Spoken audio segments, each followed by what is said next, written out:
Hey guys, what's going on? Thank you for joining me on another episode of the Jay and Rana Show. Today, I have the pleasure and privilege of having my partner in crime, Surbhi Patel from One Events Management. Surbhi, what's going on? How are you? I'm doing very well. Look at where we at. Oh my God. We talked about having a podcast, telling our stories, talking about the events industry candidly for years now.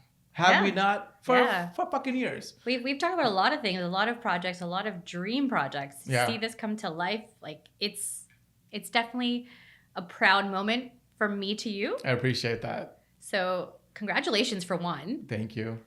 I see you had the napkins over there because I don't know where you're going to take me. You were afraid that I was going to make you cry talking about some emotional stuff. We've got some history, so I don't know where you're going to take me. It's going to happen. I don't know, man. But, you know, just talking about the weddings industry, talking about our relationship and how we first started with Razi and T to One Events to where we are now, how I used to work for you. I still work for you. I still work with you on so many projects.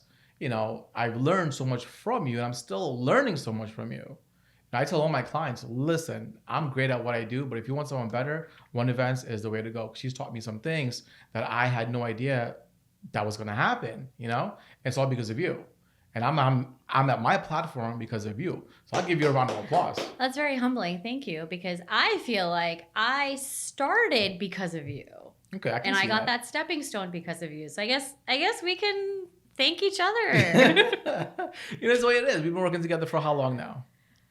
Wow, I don't have enough fingers and toes. 10, more than 10 years. I started DJing in 2001. Yes. So 22 years, I want to say. Yeah. And you jumped into the wedding industry. 2013, 2014 is when I started my company. Yeah. Let me ask you a question. Why? Why the wedding industry of all things?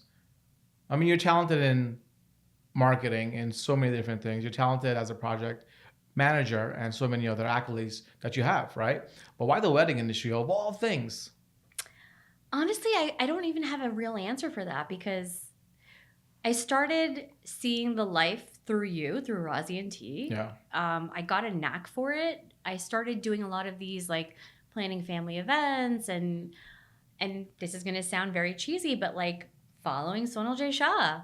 Yeah. And I've told her this on numerous occasions. Like, I was like, if I ever become something, I was like, I want to be like you. So when I had the opportunity, I was like, it's in my blood. Like, let me start my own thing. I mean, I didn't start it by myself because I don't think at that time in my life I had the guts to do it. I did have a partner. Well, what do you mean the guts though? I mean, when you start any business, right, you got to have that risk. Right. And you got to have the balls to do it. Right. Obviously, you had the balls to do it. You said you had a partner, Archana. Yes. Archana, she is a good friend of mine. She is someone who I started the business with at that time. When you talk about balls and guts, like it's not everyone's cup of tea. Like it's scary. The wedding industry isn't made for everybody, man. That's any business, wedding industry, like just any business you start on your own is scary. Yeah. So some people are strong enough to do it on their own. Some people need a little push. And I think I needed that push. I got it from her. She got it from me. We did it together. And we've made something of it. I mean, she's branched off over time. Like now she's, happy in her life. She's no longer part of One Events. But I can proudly say that she will always be through and through One Events. 100%. I've worked with Archana a few times. And she is a beast. She knows what she's doing. She's straightforward, and I love that about her. There's no ifs, ands, or buts. Like, I feel like some event planners, they can't tell the client exactly what it is. They go around it, they sugarcoat it, and they're worried about the feelings. But not her. She was straightforward because at that point, you had to take lead. And that's what you have been doing as well. You're straightforward because I get that from you. Yeah.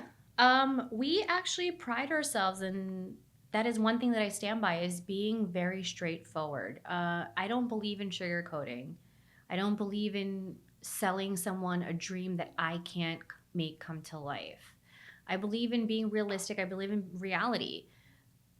Me as a bride, even, like I know that I have pipe dreams, but I also know that there's reality to my pipe dreams. Yeah. So I want to make sure that my brides are also in the same realistic world. Everyone deserves a special day. Our job is always to make it come to life, but with realistic expectations. Realistic expectations, that's huge, right? Because everybody has a vision of the fairy tale wedding. They want to come in on a swan in some cases. I don't know, with unlimited budgets. Everybody wants to have an unlimited budget, but it's never that case, right? And you told me that you're a bride now too, right? Congratulations on that. Thank you. So how does that feel? Like you're an event planner in the wedding industry and you're getting married. So who's planning your wedding? Good question. So, I don't know about other wedding planners that have gotten married over the years, but me, myself, I needed help. I wanted to be the one that got pampered. I wanted to be the one that got to sit back and not have to stress and give the stress to someone else. So I actually hired someone else, and no shame in my game. Like I felt like I needed it. Absolutely. I wanted it. And I'm also having a destination wedding, so I felt like it just made sense to have someone local on the grounds. Yeah. So one who knew the market better than I did. Where are you having your wedding? Costa Rica. Nice. Yeah. How did that come across? Like so many other options out there. Why Costa Rica? Like my fiance and I, we went through so many different things, so many different locations, Mexico, Jamaica, like all the typical spots. Yeah.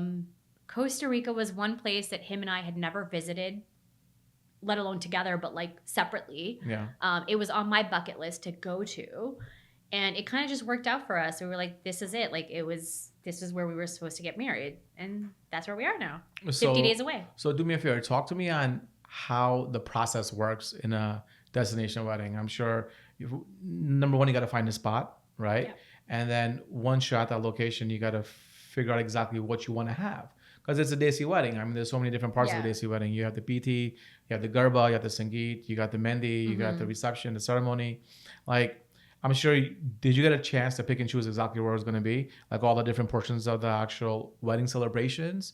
Like Costa Rica is all forest, I want to say, right? So is there an option to have your ceremony in the middle of a jungle? Or is it going to be in a banquet hall? Or were there a lot of options for you? Was it difficult for you to make it your own? It depends on who you go with, right? Okay. So whether you go with a travel agency or you do the research on yourself or you find a wedding planner that's going to do the research for you. I went the route of finding like a travel agent. So I used Shadi Destination. Okay. And that's where I started. And I was like, I want to first see what's out there for me, what's available. And then I worked from there. So after I figured out like my venue and stuff, and then I decided, okay, I was like, I thought really hard before I booked my own planner. Yeah. I was like, do I have the mental capacity between my own clients to do this for myself? Or should I just really bite the bullet and hire someone to take on the stress for me while I stress for other people? A big shout out to Shadi Destinations. What's up, guys? Listen, you said that you wanted to get pampered, so you hired another one, but you're also a wedding planner yourself. So that means you're a leader, right? So when you hire somebody else, that means you can't really lead at that point. You got to take a step back. Was that easy for you, or is it difficult, or is it like a give and take? It was a bit of a give and take, but I found someone, Tropical Occasions, I have to give them credit. I found a company that actually worked in the same mindset as I did. Nice. So what mindset is that? Realistic. Okay.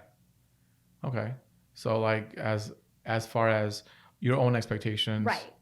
And like how can you make your dream wedding into a reality? Right. At that point, right? Without breaking the bank, I want to say. 100%.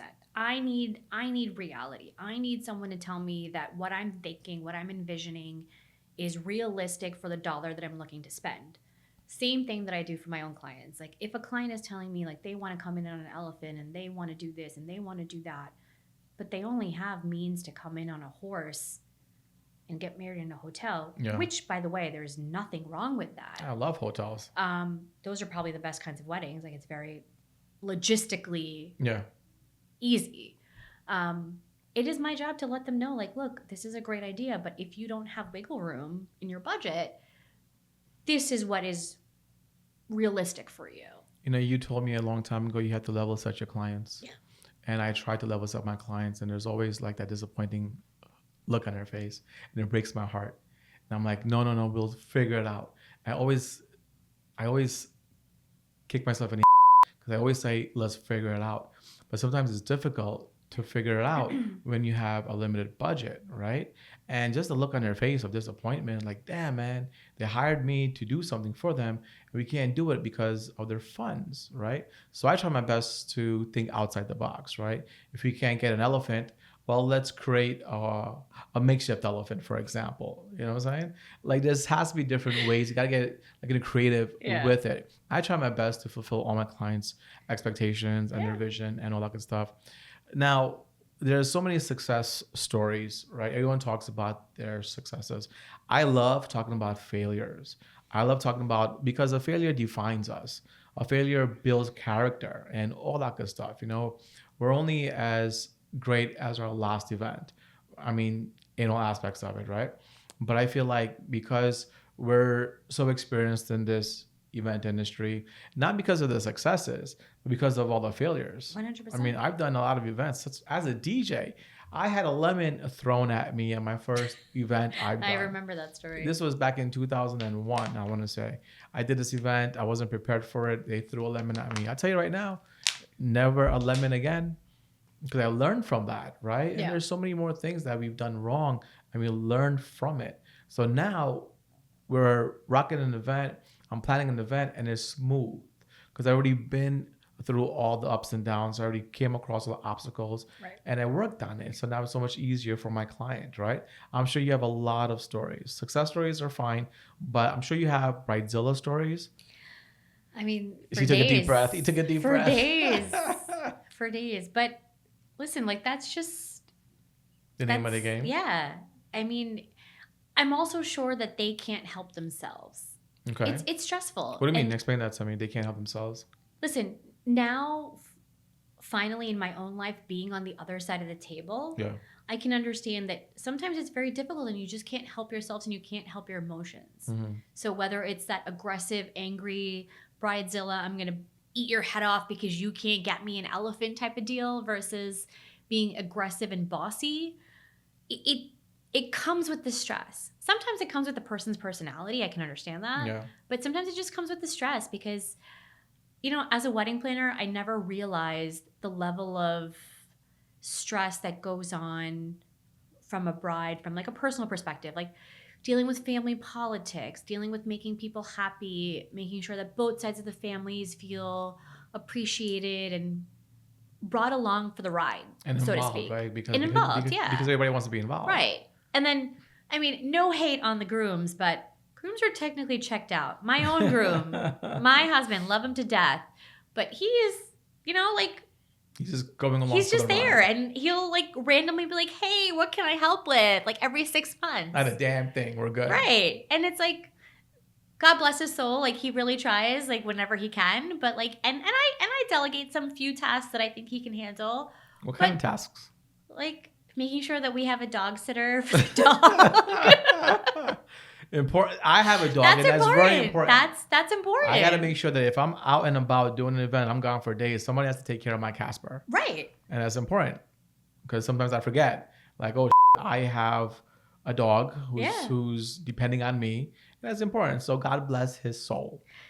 Yes. But there are a lot more jobs to be done besides taking care of the dog. I'm sure. Like being a wedding planner, planning your own wedding, plus you also have a 9-to-5 as well. Is that right? Yes. Okay. So you have a 9-to-5 as well. So how do you balance all these things? I mean, that's a lot of stuff. You have a full-time wedding planning company, right? You're working full-time. So you got 2 full-time gigs. Yeah. Plus your personal life. Okay. Plus you're getting married now. Okay. And plus you want to start a family as well. Yeah. All these different things.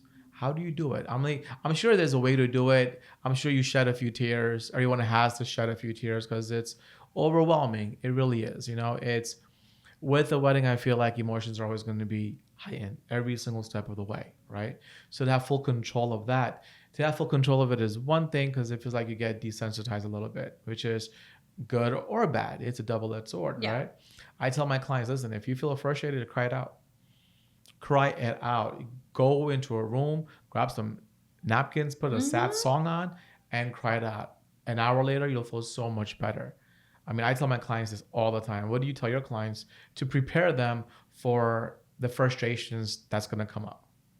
I basically tell them the same thing. I also tell them, like, listen, if you need to pick up the phone and just vent, cry, scream, complain, my number should be on your speed dial. And that's the role that you play as well. Right. I mean, I think sometimes we forget that we're not just wedding planners. Like we play multiple hats, right? Like we're therapists, so to speak.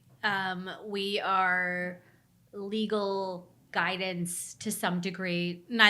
Some of us may not even have a legal degree, but like these are the things that we have to know. We like the basics. Yeah. But we wear a lot of different types of hats just to accommodate the personalities and like the situations that our couples are going through. So I tell my brides all the time, like, one, it is very important to worry about all the different scenarios, but at the same time, you need to think about yourself. You need to think about what's going to make you happy at the end of the day. I was like, there are a lot of things that you just need to let go. By the way, these are things that I don't follow at the current time. I was going to ask you the same question. Do you follow your own advice? Calling the kettle black. But if you have to cry, you need to scream, do it. Because that's the only way you're going to be able to get over and move on. That's the healthy way to do things, I want to say. Yeah. Because if it's not healthy like that, if you can't get in touch with your own feelings and have full control of that, then you're pretty much asked out, right? Yeah. Because then everything's going to be overwhelming. Every little thing that's going to come your way, every little obstacle that's going to come your way is going to look like a mountain. And it's not really a mountain. It's a molehill, right? If you give it some logical thought and be practical about it and take the emotions out of it, you can overcome it within minutes in some cases. You know what I'm saying? Yeah. Like as far as you, I know we weren't supposed to talk about this, but you went through a lot of emotional roller coasters. Okay. Yeah, I know. We're going to go there. Why not? I mean, it's part of it, right? I feel like this podcast is also going to be needed to understand that, yeah, we're professionals, but we also have a personal life as well. I mean, I went through relationships, heartbreaks, heartaches. Sometimes that affects my career choices, right? That affects my events. I try to make sure it doesn't affect my event because I compartmentalize everything, right? And again, that's a double-edged sword. Sometimes it's good to do that. Sometimes it's bad to do that. I've been doing it for over 20 years now, so that's all I know. You know, we lost your mom a few months ago. Yeah. You know, on the year that you're gonna get married, and it's devastating. When I got the news, I was devastated. All your friends were devastated. There's napkins right there if you need it, and I'm sure you're gonna go through it, and that's perfectly fine.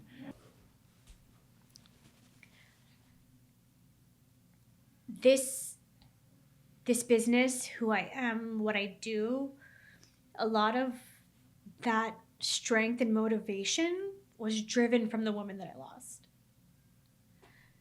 And I struggle to come back, but I know that I have such a solid team behind me that I know that I can make a comeback. That you could rely on your team. And I can rely on them, I can make a comeback, and that if I needed the time to take a step back and just deal with my emotions and deal with my family life, I have that ability to do that. And you're blessed. 100%. You're blessed to have that, you know? Yeah. There's a lot of companies out there that I know personally, and their team members are on rotation. You know, they're like cogs in a machine at that point, because the leader of the company is the main person, right? They do all the work and so forth. But I'm a strong believer in teamwork, you know? And having a strong backbone, that support system is key to anyone's success. I'm glad you have that because, you know, like it's hard, you know, when you lose a parent. I don't even know how you're dealing with it, to be honest with you, you know. I know your friends and family are there every single step of the way as your support system, but they're not there with you at 2:00 in the morning, you know, when you're laying there zoned out and you're thinking about, oh my God, what just happened? Is this my reality? Is it not my reality? Is this actually happening to me? Plus you're getting married at the same time. Like I'm sure it was her biggest dream to see you get married. It actually was. She, like any other mother, has been harping for years. I think probably since I became of age to get married. What's of age? You know, DC community, like you graduate college, like you're automatically of age, like in the 20s, right? Like in India, like what, 16 years old? That's child marriage. That's child marriage. That's a reality in some places. But in America, once you graduate college, 20 something, like you're ready to get married. Yeah. And like any other mother, my mom, you know, had those dreams, and she waited and waited and waited. She waited a really long time. And, you know, after I met my fiance, she was finally happy. And then she was starting to plan for, okay, well, set a wedding date, figure this out. And I did that. And I'm like, we're good. We got time. And, you know, unfortunately, we didn't have the time. Yeah. And the person who was the most excited isn't going to be around to see it. I'm sure she's seeing it wherever she is right now, you know? Yeah.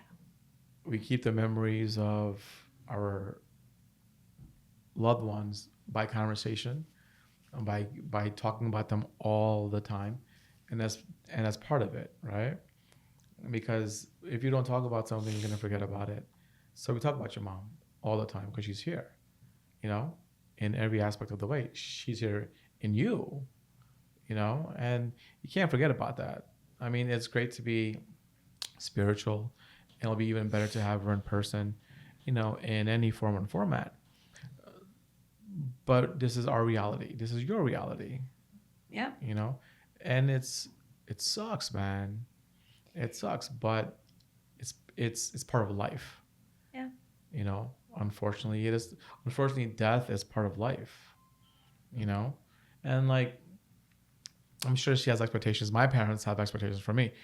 I'm 44 years old. Why are you looking at me that way? Because I know your parents. I know their expectations.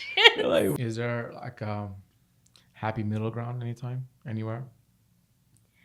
Probably when you get to the point of like, I'll let you know in a couple of months. Well, in 50 days, I'll let you know what that's 50 like. 50 days, that's a countdown? Yeah. 50 Officially, as of days. today, 50 days. You excited? Today I am. Okay. Today I'm very excited, you know, but tomorrow, come talk to me. I might feel a different way. I get it. I feel like it's a dopamine spike, right? Like you got your highs and your highs. 100%. Then on the opposite end of the spectrum, you got your lows, and Yeah. it's low, right? And it causes turmoil. It's emotional damage. It really is, right? It's mental damage. It causes Yeah. some type of trauma, right? Because now you can't find a middle ground at this point. Has that affected your personal life? Yeah. If I'm gonna be honest, yeah. To the point, I mean, what couple doesn't argue? And they say all the time, like, you're going to argue when you're planning your wedding. Because of compromise or the lack of? Right. Okay. And I have to think back to what I tell my brides and my grooms. What do you tell your brides A and year grooms? from now, 6 months from now, this moment where you're angry at a family member or your spouse is not going to matter. This is Facts. just here in time. It's a moment in time. You're angry because of a situation that you can't find a happy medium, or it's not going your way. But a year from now, 6 months from now, 3 months from your wedding, Mm-hmm. it's not going to matter. Have you ever had any couples that just didn't work? That they ended in a divorce? Honestly, I've had 2 couples that just didn't make it to the altar. Oh wow! Yeah. What the?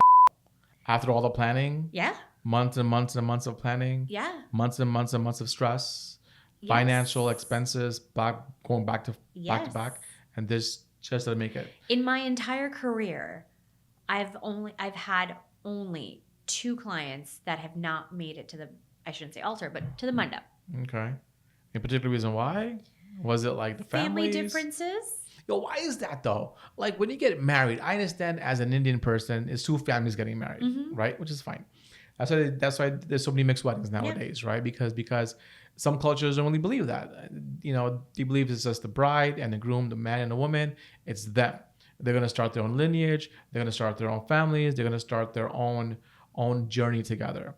Parents are good to have in the background, but that's just that. I feel like when parents get involved, it's just noise.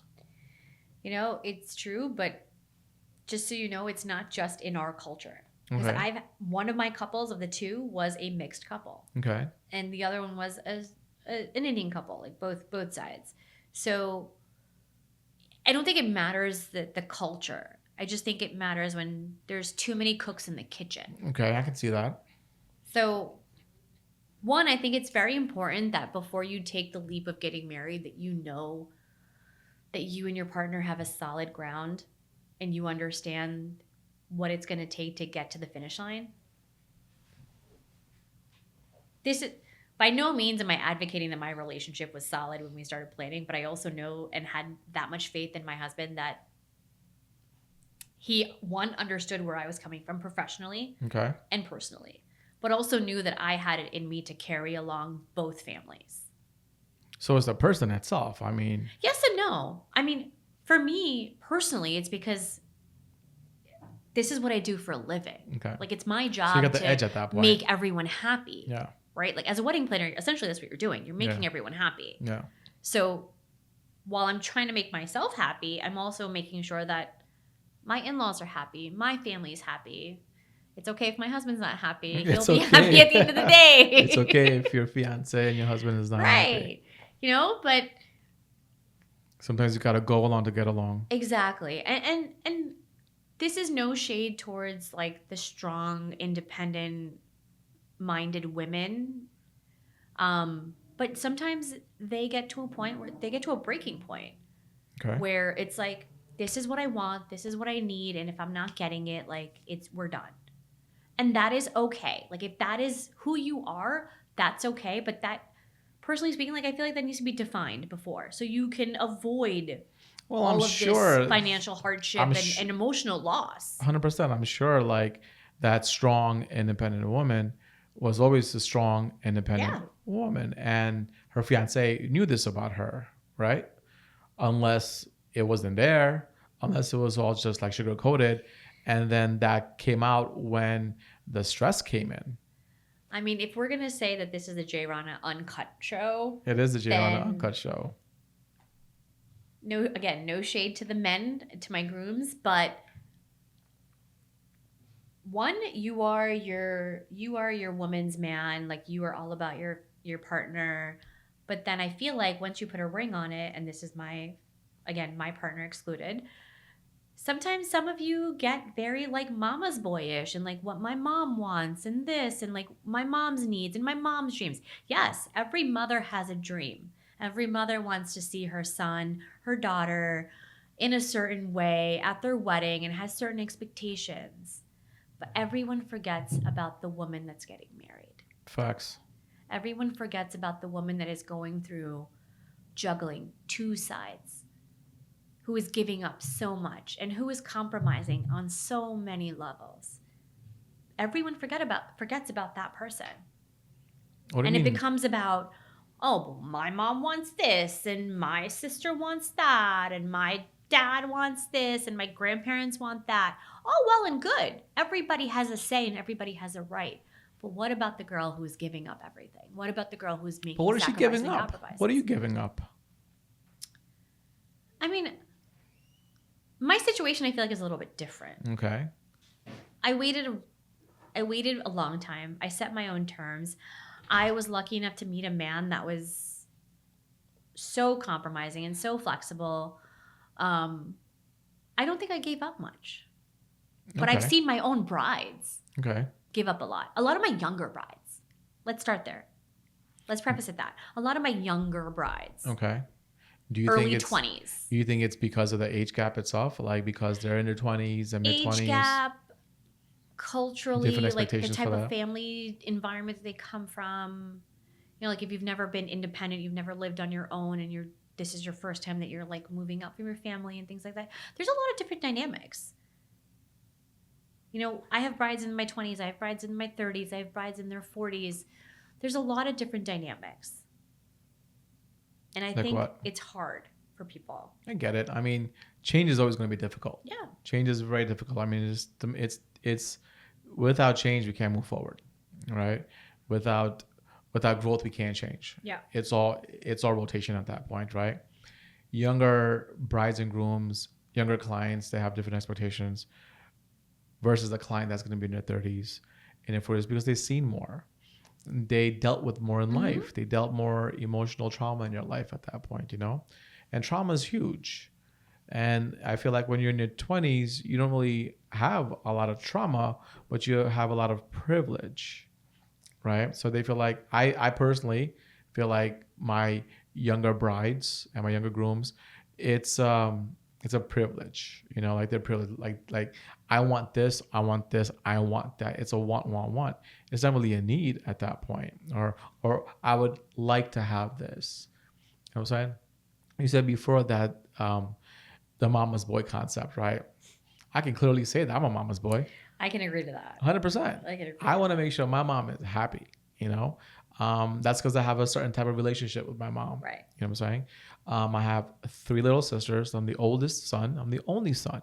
So obviously the relationship with my mom is definitely different than my relationship with my dad and with my sisters. So she has expectations from me to bring home the ideal bride, right? Now, I was married at one point, a lifetime ago. It didn't work out because of, it could have been anything, right? Family reasons, personal reasons, whatever, but it didn't work out. Was she happy that I was sad? Think about that. Yeah. Was my mom happy that I was sad? If that's the case, then how can I be a mama's boy? You know what I'm saying? And does my mom want me to be sad? So the comment that you just made about your mom wanting the ideal bride. Yeah. I think a lot of times moms who have daughters and sons forget that their daughter at some point will go to someone's home. And that mother might look at her as not the ideal bride. Ooh, I'm going to tell my mom that. I'm going to tell my mom that. Like, did you ever think about I told my mom this sisters? All the time. Yeah? All the time. I said this to my mother. Like any other mother, every mother has an expectation. Well and good, as she should. She's put a lot of time and energy and pride in raising their children. Mm-hmm. But I used to always tell my mom that, look, you want this for my brother, you want this for your son. But just remember, one day I will go to someone else's home. And I may not live up to that mother's expectations. What are you going to do then? What are you going to say then? Facts. That's all emotional as to the point. Yeah. And I think the moms just need to lay off a bit and understand, especially those who have daughters, that your daughter may not meet someone else's expectations, just like how your daughter-in-law, quote unquote, doesn't meet your expectations. And you have to be okay with that. Exactly. So what if you're not okay with that? That's a good question. Yeah, that's a great question. What if... Unfortunately, my mother is not here for me to ask that question. Stop. No, but it's true though. Like, what if you're not okay with that? What if you're not okay with being the ideal wife, or the whole situation isn't ideal, right? What do you do? There's no such thing though. There's no such thing as ideal wife, ideal daughter-in-law, ideal son-in-law. Like, I think it's just what ideal to your mom is might be different to what the next mom is, to my mom, to my mother-in-law, like so on and so forth. Like, it's just this fixation that these moms have in their head of what is ideal to them. But in reality, there's no such thing. It's like how we say, like, there's no such thing as being perfect, right? Like, I think I'm perfect in my own way. My fiance thinks I'm perfect because that's how he views me. Like, you look in the mirror and you think you're perfect because that's how you view yourself.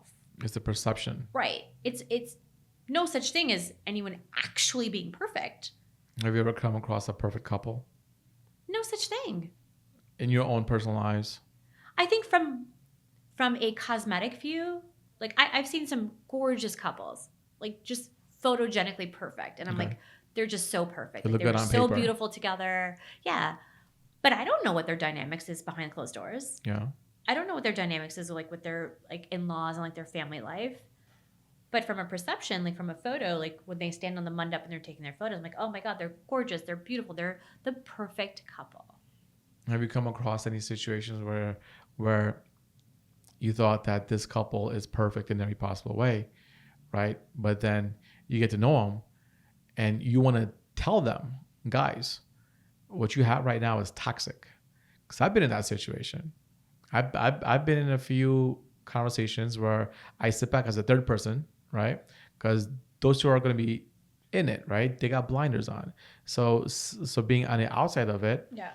I look at them and I'm like, holy you guys are actually together? How is this working? And I ask these questions.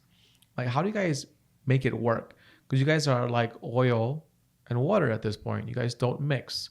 How do you make it work? And I'm constantly learning, right? Because I don't know what I don't know. Mm-hmm. I feel like there's so much knowledge out there, and I'll never be fulfilled on how much knowledge I can take in, right? But I'm always asking. I've come across a few couples who are just like, no, you guys shouldn't be together, but they are together. And those two people are the happiest in the world. Have you come across anybody like that? Have I come across a toxic couple? Yes. Okay. Are we going to talk about it? No. Do you know if they're still married?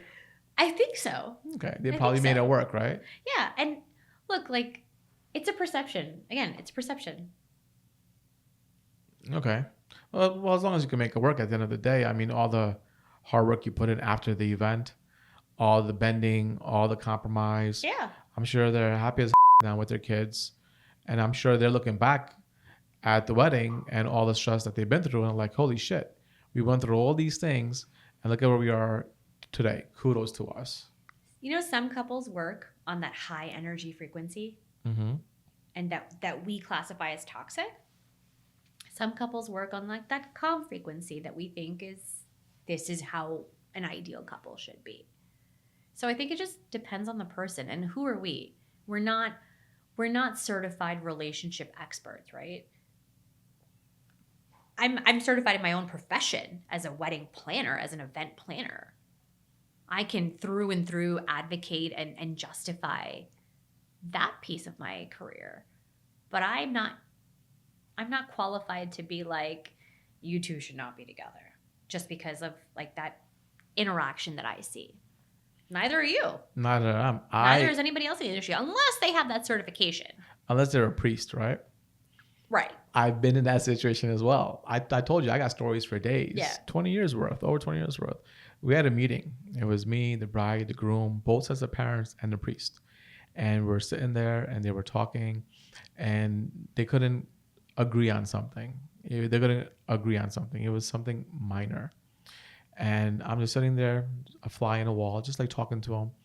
And the priest flat out said, you guys should not get married. Oh, wow. Should not get married. The look on their faces, their jaws dropped. The moms, they're like, no, you don't know what the hell you're talking about, blah, blah, blah. But the priest said that. Now, I know why the priest said that, right? Because they were arguing about something. So he had to like shake them real quick. As soon as he said that, the looks on the bride and groom's face, they just, again, their jaws dropped. But then they understood that, no, I need to be together. We need to be together. There's some priests who actually would walk away from a wedding because it just wasn't ideal. Yeah. So is the priest certified at this point? No. No. But he made that choice, right? I think a priest is making that assumption, or what's the word? I can't, it's not coming to me, but the priest's evaluation, so to speak, Sure, is based on what he's seeing and his knowledge of what God views, right? God's view, God's view on what a relationship should be. astrology, and all that good stuff. A priest is a man of God. Sure. So that's how they're looking at it. Depending on the religion and the type of priest, I feel like their viewpoints are different. So are they certified? No. I guess it's the value you put on them. Yeah. Right? Like I know a lot of families who give all their values in their priest and they follow them religiously, right? Because again, they put a lot of value in the priest and what they're saying, what they want them to do, so forth and so on. Blindly, I may ask. I have a funny story, but we'll go back to that. And it's not always in the benefit of the person themselves, right? I feel like that also plays a big role in the weddings as well, right? Yeah. Putting a value on some traditions or putting the value on some expectations that are not really ideal for that particular couple. You know what I'm saying? Like, I don't want an ice structure. Who gives a I don't want a tequila flute. Who gives you know? With other couples, that's their most important thing. Yeah. That's the value on what they put on it. You were saying you had a story about something? When we were talking about how much importance we give to our priests and things like that. This is actually about my own personal situation back when I was in my 20s and not like meeting someone and not getting married. And my parents had so much emphasis on this one priest who, again, if we're saying like, a priest is knowledgeable and we're basing a priest's decision on whether two people should get married or when a person should get married and all of that, this priest told my parents she needs to be married to a tree before she can marry a human. Hold up a second. Well, this all sounds very funny. Hold on. Let me wrap my brain around this. The priest wanted to get married to a tree. So I am not religious enough to explain this correctly. So while I tell this story, it's going to be very funny and look very odd. And anyone who watches this podcast later is going to be like, I don't know about this girl. But for anyone who actually understands maybe where this is coming from. It's like a puja that you have to do. Right. There's a puja that says like, you need to get married to something first for your actual marriage to be successful. Sure. So my parents took that as a holy grail. And basically this priest said, once she does this puja, she marries this tree. In 60 days, she will meet someone. And that will be her life partner. Did that happen? No. I met my now fiance/husband when I was 36, 37. What happened to the tree? It is still outside of my old apartment. Still going strong, I should say. That's crazy. Like all these different traditions and different it's a belief. religions. So and it's a belief, right? The priest is not certified to say, marry this tree and in 30 days you're going to meet your husband. But people believe that. Right, exactly. It's blindly, a belief. Blindly. So that couple who is sitting in a room with a priest that says you should not be married, whether they choose to believe him or not is a belief. I can understand that. So if you choose to believe your priest or your pundit or your rabbi, that's your own belief, not because he's certified to tell you whether you can be together or not. I have to agree with you 100%. And I'll tell you why. Here's a personal story. A couple of months ago, like late last year, I want to say, like there were things happening, right? I'm a spiritual man, I want to say. So I believe in energy, right? Black magic, voodoo, all those things. Do I believe in it? To an extent, right? I was told by a priest, a guru, that there's some black magic out there. And you're laughing because I told you the story, but I want to share with the world. There's some black magic around you, Yeah. Jay, you have a stalker, and the stalker is from years ago and done some things and all these things around you. And I was like, yo, what are you smoking? Share it. You know what I'm saying? Didn't want to believe it at that point. But then the more I thought about it, I came to the realization that, it's a belief. Yeah. Do I believe in this man? Do I believe in his energy around me? Because everybody goes through ups and downs in life, right? Dopamine spikes, highs and lows. There's no medium. For me, there's no particular medium, I want to say. Yeah. And I'm very open about that, right? So we have full control over that.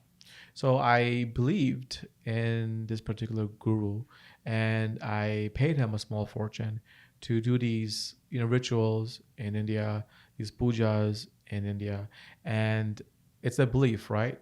I feel better. Do I feel better because it's a physical thing?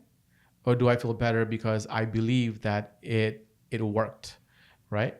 It's a spiritual concept at that point. 100%. And I think because I know you personally, your sense of spirituality comes from your mother. Your mother is super, one, religious, two, spiritual. 100%. And she believes in black magic and all of that stuff. And I feel like a lot of that belief for you derives from that. And there's nothing wrong with that. Remember that one time we were at the house and I was pushing the voodoo mandir. dolls? There was the mandir that we were pushing away because I was painting the house. And these little dolls came out. And she looked at me like, what the fuck is this? Oh, and yeah. and there were, I don't know what it was. I don't even want to ask my mom till this To day. this day, like I wouldn't even question It was it. like 20 some years Yeah. ago, but that's another story for another time. Yeah. With that said, Surbhi, that's our time. Awesome. Look at that. It's already been an hour, and it's only been like 10 minutes, right? Well, I'm glad you saved the best for last. I I hope I'm appreciate the that. last, but We're gonna go through the editing, and we're gonna go see who's gonna be first, second, and third. But absolutely, I'm glad you came. It's been a long Thanks time for now. having me. We've been talking about this for years Yeah. now. Like, there's a space for the wedding industry, that there's a space for these conversations to be had about the trials and the tribulations of the vendors itself, right? What they go through, and like tips and all the downfalls, because you got to talk about the failures. Nobody wants to talk about the. Yeah. Nobody wants to. No one wants to talk about the successes. Who cares? They don't want to listen to it. Yeah. They're like, yeah, great, you made it. Whoop de doo. No, I want to talk about the failures. I want to talk about how hard it is, because it is hard. It's life altering, sacrificing everything every day, and still moving forward. We're just as human as the next person. Well, guys, thank you for joining on another episode of the Rana Show. As always, make sure you guys subscribe, comment. I love comments. Tell me what you guys want to hear. Tell me who you want me to speak to. And if you want to come on the show itself. And as always, I'll see you on the dance floor. Peace.